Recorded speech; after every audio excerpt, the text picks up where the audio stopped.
ఈ రోజున ఎన్టీఆర్ ట్రస్ట్ భవనానికి శంకుస్థాపన జరిగింది వారి కుమార్తె ద్వారా. గుడ్.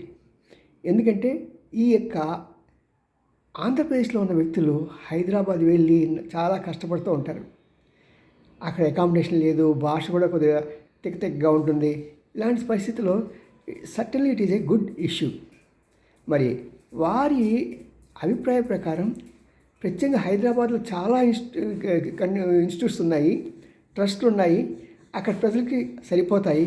కానీ విజయవాడ సెంటర్గా చేసుకొని ఇటుపక్క శ్రీకాకుళం నుంచి అటుపక్క కడప వరకు ఉన్న ప్రదేశాల్లో ఉన్న ప్రజల్ని ఆదుకోవాలంటే ఇక్కడ స్థానికంగా మనం బలం పుంజుకోవాలి, మన కాన్సన్ట్రేషన్ పెరగాలి అనేది ఒక వాళ్ళ పాలసీ అయి ఉంటుంది. ఎనీహో వారు చేసే కార్యక్రమాలు చాలా బాగున్నాయి. ప్రత్యేకంగా క్యాన్సర్ విషయంలో కానీ రకరకాల ఆపరేషన్స్లో కూడా they are doing very good. అలా అని చెప్పి నేను ఎన్టీఆర్ అభిమానే కానీ ఈ పార్టీకి నాకు సంబంధం లేదు. See you.